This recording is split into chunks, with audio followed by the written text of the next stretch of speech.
Hello hi నమస్తే sir. నమస్తే Madhu. Sir చూస్తున్న నైట్ నుండి హర్షసాయికి సంబంధించిన ఒక టాపిక్ అయితే వైరల్ అవుతుంది. సో హర్షసాయి ఆ విధంగా చేసిరంటే అసలు నమ్మబుద్ధి అవ్వట్లేదు sir. So Bigg Boss fame Mitra అయితే కేసు నమోదు చేయడం జరిగింది సార్. సో ఏమంటారు సార్ ఆ ఇష్యూ గురించి మీరు? సో ఆ ఇష్యూ గురించి నువ్వే కాదు చూస్తున్న ప్రేక్షకులకు కూడా ఇది నిజమా అబద్ధమా అన్నటువంటి టైంలో మళ్ళీ నేనైతే ఏదో సోషల్ మీడియాలో కనపడుతుంది హర్షసాయి అరెస్ట్ అంటారు, హర్షసాయి మీద కేసు ఫైల్ అవుతుంది అంటారు, కేసు ఫైల్ అయింది అంటారు, ఏదో డిఫరెంట్ గా చెప్తా ఉన్నారు. ఇదెల్లా అంటే హర్షసాయి మీద చేసి ఎలిగేషన్స్ అనుకొని నేను పట్టించుకోలేదు. యాక్చువల్లీ అది ఈ రోజు మార్నింగ్ వచ్చేసరికి చాలా పెద్దది అయిపోయింది. అది చాలా అంటే చాలా సడన్ గా అన్ని ఆడియోలన్నీ కూడా హర్షసాయి రిలీజ్ చేసినాడు. తర్వాత కొంచెం టైం తీసుకొని చూస్తే వాళ్ళ లాయర్ కూడా మాట్లాడుతూ ఉన్నారు. అంటే చాలా దారుణంగా అంటే ఆ ఎలిగేషనే కరెక్ట్ కాదని నేను అనుకుంటాను. ఇవన్నీ ఎలిగేషన్స్ ప్రూవ్ అయినప్పుడు ప్రూవ్ అవుతాయి. సో అందులో కూడా లాయర్ గారు మాట్లాడుతూ హర్షసాయి మీద పెడితే బాగానే ఉంటది కానీ వాళ్ళ ఫాదర్ మీద పెట్టడం అన్నది చాలా తప్పు అన్నటువంటిది అయితే మాట్లాడినాడు. సో అది ఇప్పుడు హర్షసాయి వచ్చేసి ఏదో కూల్ డ్రింక్ ఏదో మత్తు ఏదో కలిపేసి తనని ఏదో చేసేసి వీడియోలు తీసి బ్లాక్ మెయిల్ చేస్తున్నాడు 2 కోట్ల కోసం అని చెప్పేసి అన్నాడు సార్. బట్ హర్షసాయి అనే వ్యక్తికి 2 కోట్లు అనేది చాలా తక్కువ అమౌంట్ కదా. అదే చెప్తున్నా. 2 కోట్లు అన్నది పక్కన పెట్టు. ఆ అమ్మాయిని అనుభవించడానికి మత్తు మందు అంటే కూల్ డ్రింక్ లో మత్తు కలిపి రేప్ చేస్తున్నాడు అనుకుందాం. రేప్ చేసేటప్పుడు వీడియో మరీ తీసినాడు అంటే గనక ఎవడు నమ్మడు. ఎందుకంటే అంత తెలివి తక్కువ అయితే కానే కాదు. ఇప్పుడు ఏది చేసినా కూడా అది ఒక్కసారి వీడియోలో రికార్డ్ అయిందంటే ఏడొక దగ్గర కూర్చొనే ఉంటది. అది ఆయనకు కంపల్సరీ ఎట్లుంటది అంటే గనక ఆ ఫ్యూచర్ కి ఎఫెక్ట్ అవుతుంది. సో ఫ్యూచర్ కి ఎఫెక్ట్ అయ్యే పనులు ఏవి కూడా చేయరు.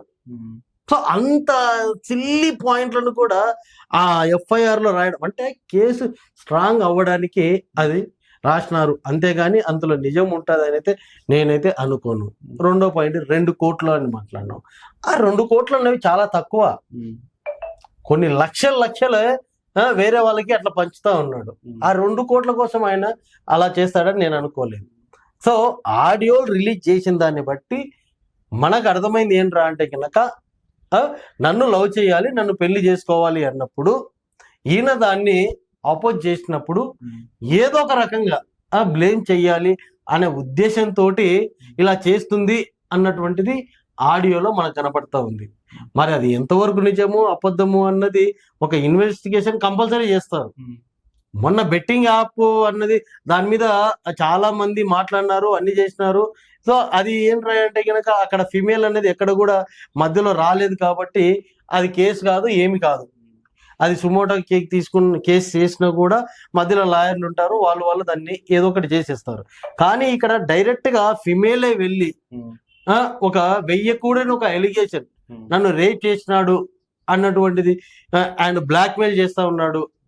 మళ్ళీ దేనికి బ్లాక్ మెయిల్ చేస్తా ఉన్నాడు అంటే కనుక ఒక నేమ్ ఏదైతే మెగా ది డాన్ అన్నది ఏదైతే సినిమా తీసినారో ఆ సినిమా రైట్స్ ఈయన కావాలి అన్నటువంటి దాని గురించి బ్లాక్ మెయిల్ చేస్తా ఉన్నాడు.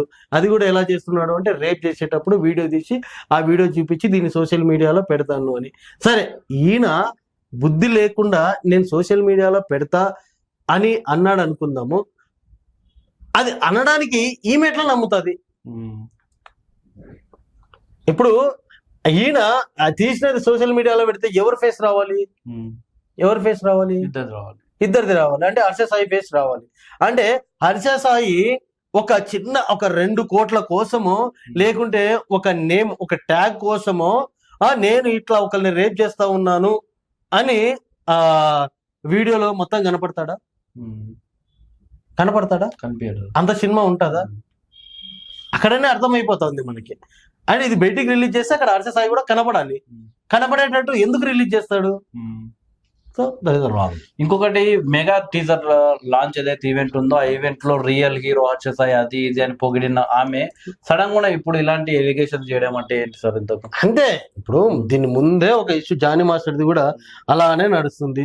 7 years వాళ్ళు కలిసిపోయినారు, వాళ్ళు ఏదేదో జరిగిపోయింది, నన్ను రేప్ చేసినాడు, ఇట్లా చేసినాడు, అట్లా చేసినాడు అని ఒక అలిగేషన్ అయితే చేసినారు. దాని మీద సుమోటో కేసు తీసుకొని దాని మీద ఆయనను రిమాండ్ కూడా పంపించినాడు. సో ఇక్కడ కూడా సేమ్ అలాంటిదే, కానీ అది కొంచెం డిఫరెంట్ గా ఉంది. అక్కడ కొన్ని పాయింట్లు స్ట్రాంగ్ గా ఉన్నాయి. ఏంటంటే లవ్ జిహాదీ అన్నది ఒకటి నేషనల్ వైడ్ గా తీసుకొని వచ్చినారు కాబట్టి దాని మీద ఒక ఎలిగేషన్ పెద్దగా ఉంది కాబట్టి అది నడుస్తా ఉంది. బట్ ఇక్కడ అది నడవడానికి లేదు. ఎందుకంటే కనుక ఆమె ఒకనొక పాయింట్ లో వాళ్ళ డాడీ మీద కేసు వేయడం అంటే రాంగ్. అది ఏదైనా మ్యారేజ్ చేసుకున్నప్పుడు దాన్ని ఏమంటారు వరకట్న వేధింపులలో వాళ్ళు కొట్టుకొని వస్తారు, ఫ్యామిలీ మొత్తాన్ని వేస్తారు, ఫ్యామిలీ మొత్తాన్ని కూడా జైల్లో పెట్టి చేసేస్తారు.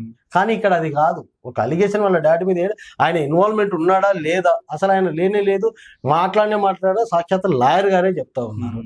సో అది సో ఏంటి సార్ ఇట్లా ఎంతో కష్టపడి ఒక లెవెల్ వచ్చిన అమ్మాయిలు వచ్చేసి అది ఒక బురద జల్లే ప్రయత్నాలు అయితే అది నిజం అవుతాం తర్వాత ఎంక్వైరీ అయిపోయిన తర్వాత తెలుస్తుంది కదా సార్. బట్ ఇట్లా బురద జల్లిన బట్టి అన్ని మీడియా ఛానల్ వచ్చేసి ఇంకా ఆ అబ్బాయిదే తప్పన్నట్లు సృష్టించడం అనేది కూడా కరెక్ట్ కాదు కదా సార్. అది జానీ మాస్టర్ అయినా అర్చస్ అయినా ఇంకా వేరే ఎవరైనా కూడా మన భారతదేశంలో ఆడవాళ్ళకి రెస్పెక్ట్ అన్నది చాలా ఉంటది. సో దాన్ని పట్టుకొని వాళ్ళకి చట్టాలు కూడా చాలా ఎక్కువగా ఉంటాయి. సో ముందు ఎవరు ఏం చేసినా కూడా బయట వాళ్ళు తన్నుకోవచ్చు, కొట్టుకోవచ్చు, ఏమైనా చేసుకోవచ్చు. అదే యూట్యూబ్ లో కానీ అదే రీల్స్ లో కానీ మనం చూస్తా ఉన్నట్లయితే కనుక చాలా మంది చాలా వల్గర్ గా ఎంత దూరం అంటే అంత దూరం మాట్లాడుకుంటుంటారు. అది భరించడానికి కూడా మన చెవులో నుంచి బ్లడ్ వస్తుంది అటువంటిది. బట్ వాళ్ళ మీద ఎవరు కూడా కంప్లైంట్ ఇవ్వరు కాబట్టి అది ఎక్కడ కూడా బయటికి రాదు. సో ఇక్కడ ఒక ఫీమేల్ పోయి అందులోనూ ఒక ఫేమస్ ఉన్న వ్యక్తి, ఒక యూట్యూబర్ లో అత్యధికంగా ఎక్కువగా మనీ తీసుకున్నటువంటి ఆయన కాబట్టి ఒక ఎలిగేషన్ వేసేస్తే అది ఇమ్మీడియట్ గా బయటికి ప్రపంచానికి తెలిసిపోతుంది కాబట్టి ఒకటి వేసేస్తారు. సో ఇప్పుడు ఎంత చేసినా కూడా అర్చస్ అయినోడు చిన్నోడు అయితే కానే కాదు. అదే నిజమైతే కనుక కంపల్సరీ పోలీసులు ఇన్వెస్టిగేట్ చేసి లోపలేస్తారు, బొక్కలేస్తారు, చేయాల్సినటువంటి చేస్తే అయితే చేస్తారు. కానీ అది జరిగి తీరదు. ఎందుకంటే చాలా తెలివైనడు. ఏ వీడియో బయటకు వస్తే గనక, ఏ మాట మాట్లాడితే గనక ఈ విధంగా ప్రొటెక్ట్ అవుతుంది అని చెప్పేసి చాలా తెలివైనడు కాబట్టి ఇలాంటి చిన్న చిన్న తప్పులు అయితే చేయడం అన్నది నా అభిప్రాయం. Okay sir, thank you sir. Thank you so much.